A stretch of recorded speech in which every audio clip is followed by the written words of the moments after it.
What's going on, dudes and dude Ed? So yes, the Lakers did end off last week pretty badly with a couple losses. Beginning, I think it was like on Friday, to the Miami Heat. They ended up losing that game, 96 to 110. They just looked pretty tired out there. Then they lost to Memphis over the weekend, 113 to 127, and it just felt like, especially a lot of reports coming out that there was some disconnect between Coach Darvin Ham and the players, and then I think even just today, Jeannie Buss, the main owner of the team, pretty much had his back and came out publicly and all that. But yeah, I guess everybody just assumes that LeBron is always going to get some head coach fired in between the seasons. So I guess it's his time at some point. But they still have not made a trade yet, so I guess there's still time before then. But I guess we'll just have to wait and see what ends up going on with that. But I think she only kind of came out a little bit more publicly because the crowds were a little bit more happier at the fact that the Lakers are now 2-0 against those pesky Clippers this season, which hasn't been that way in a long time. But they were able to beat them 106 to 103. LeBron James had 25 points, 8 rebounds, and 7 assists as well, which is pretty cool. So yeah, it came down to the wire, pretty much back and forth throughout the whole game. I didn't even know it was on, so I just caught like the last bit of highlights and stuff. And yes, luckily, Lakers were able to get that victory. And LeBron had a nice poster dunk on there as well. If you've seen in my shorts, I did put that up. I think it was at some point yesterday or maybe earlier today. But yeah, it's pretty cool. Dunk heard around the world. And even throughout the past couple of days since the losses, they did make some roster changes to the end of their bench. They did let go of 2 players, Alex Fudge and Demoy Hodge, who were their two-way players, I believe, if I'm not mistaken. So they had 2 spots, basically, if they wanted. And they did sign a player who had a pretty nice game for the New York Knicks G League team, Dylan Windler. I believe that's how you say it. In that last game he played, he had 23 points and 33 rebounds, which was a G League record. And then they also signed Skylar Mays today, and I believe he was most recently with Portland. So he did kind of okay there, but I'm kind of wondering why he was available to sign. Maybe he was on their G League team, or maybe just not a fully guaranteed contract, or maybe they did just recently let him go. I'm not sure, but he is on the Lakers now, and now they're giving a couple different guys a chance at the two-way deal to see if they're going to fill up that last roster spot, I guess. But yeah, I guess we'll see what these guys end up having moving forward. But yeah, it should be definitely pretty interesting for the Lakers in the next couple weeks or so. And then yeah, I usually do like a quick short or quick update on my fantasy basketball, but I just completely forgot about it. So I am going to do a quick update here. Yes, I did end up winning this last weekend as well. 1,581 points to 1,033 points. And I believe my record is 11-0. Obviously still in first place because I have not lost. And yeah, that was kind of one of my lower weeks because there were some weeks where I wasn't able to start guys, and some of the guys did good that weren't playing. But yeah, either way, still winning. So we'll see how this week ends up going. I think I'm playing my sister, so that'll be pretty interesting. And a couple of Duke NBA players the past couple of days or ending of last week did have a couple of nice career high games in points or other stats. I know Jalen Johnson, who did return from injury for the Atlanta Hawks, had a nice career high in points with 28 points, so that was pretty cool.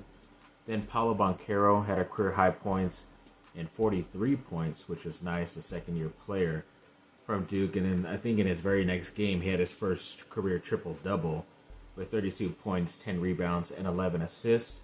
And even Grayson Allen went out there and had 31 points in one game and scored 9 3-pointers, which is a career high for himself. So that was pretty cool to see. It's crazy because I think that was even when both all the main big 3 for the Phoenix Suns, Booker, Beal, and Durant were all playing, and he just got hot, especially in that first quarter and in that third. So yeah, it's pretty cool for him to be able to step up like that. Sadly, it is for a divisional team for the Lakers, but yes, still watching his career very closely because he is a pretty good darn player.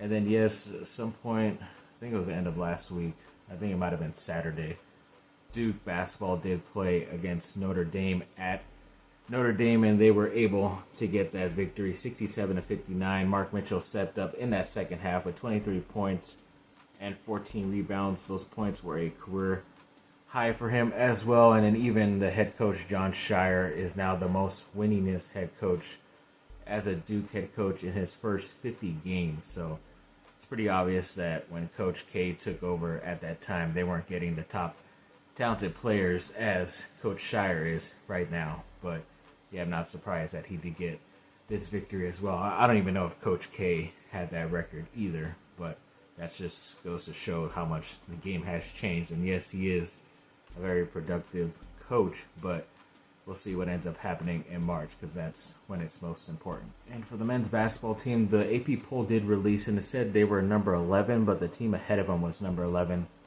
as well. So I don't know if that's a typo or if they're tied for the number 11 spot, which usually doesn't happen in the AP poll. So I'm assuming it's a typo. So either way, they did still move up a couple of spots, which is nice. And then Duke football did hire a new coach as well. I believe his name was Gabe Infante. He's hired as an assistant head coach, defensive tackles coach, and special teams coordinator, which is a lot of hats. So good luck to him, and maybe he's worth it. So this must be a big time coaching hire for Coach Manny Diaz. And then yes, Malik Murphy is officially signed with Duke. They did put out a social media post, so it is now official, which is nice. And then there was an Old Dominion wide receiver who was looking to maybe sign some other place, but I guess he is going to be transferring to Duke, and his name is Javen Harvey. So he's probably one of the more talented guys still left out there, especially coming from Old Dominion, who has had a couple upsets here and there, especially up in that Virginia area. So he's played against ACC competition as well. So nice to have him on the roster. Both Isaiah Collier, the freshman, and Juju Watkins for the women's side were both named the Pac-12 Players of the Week on their side, which is pretty cool. And I think even for the women's side, Juju Watkins, it's her 8th time winning that honor, which ties a Pac-12 record for any player doing that. And we still have almost like half a season still to freaking go. So I'm pretty sure she's going to get that record all to herself and add on to it as well, which is pretty cool.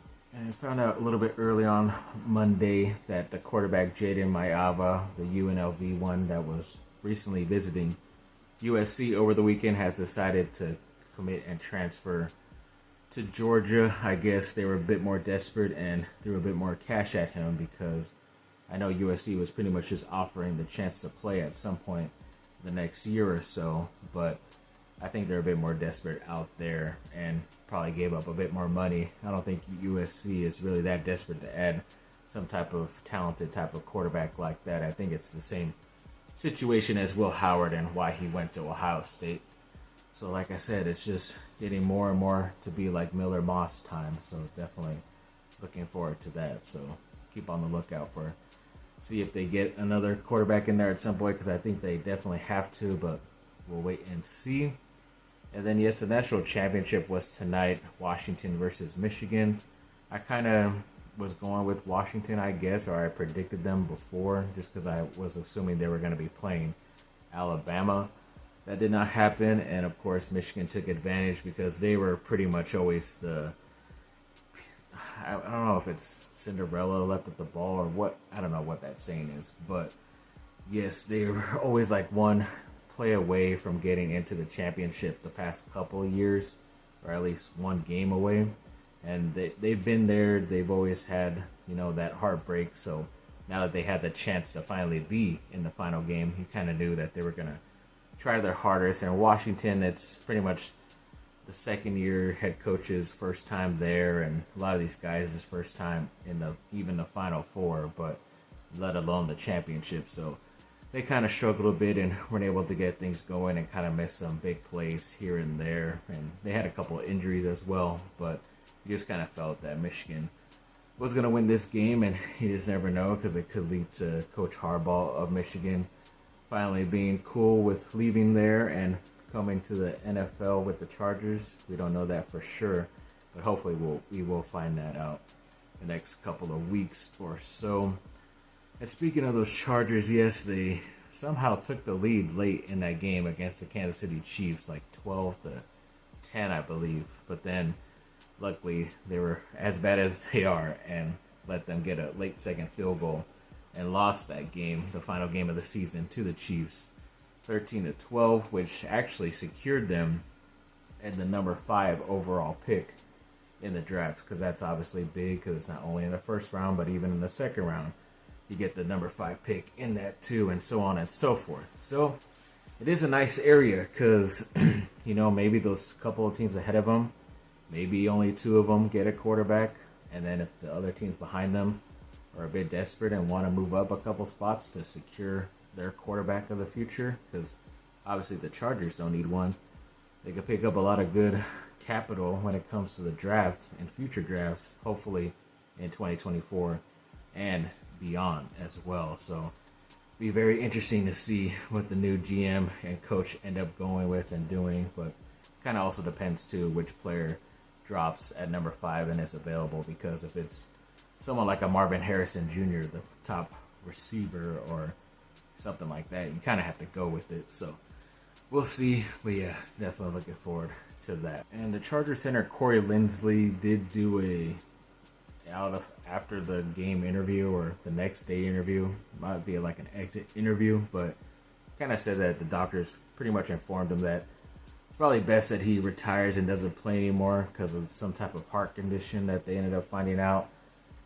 It's not going to be like anything like life-threatening if he doesn't play, but if he does play, then it could be something serious. So he says he's pretty much 99% done playing, most likely. I know he had maybe some more time left on his contract. You never know, but maybe he just uses that to try to get a head coaching job or some type of scouting job with the Chargers, as he's kind of been doing the past couple of months since he's been out. So we'll have to wait and see about that, but yeah, definitely looking forward to, hopefully he will have a healthy future, because there's no point in risking it, especially if he has a family and everything like that. Plus, like he said, he's already like a 10-year vet. If it happened like early in his career, he might have pushed it, but he's already been in for a decade, so he did his time. So definitely time to give it up.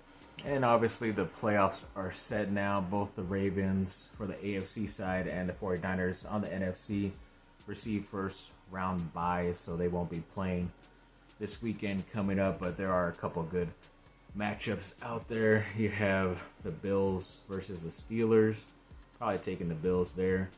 Chiefs versus Miami, Tyreek Hill facing against his old team.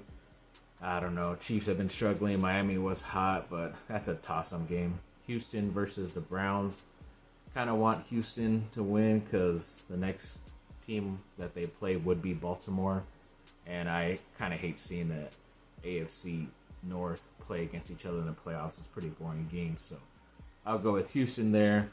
Other side, it's Dallas versus Packers. Dallas are always like up and down in the playoffs, so you never know. That's probably a pick 'em game. Lions versus Rams. I know the Rams are kind of hot right now, but kind of have to go with the Lions, especially because they're playing at home.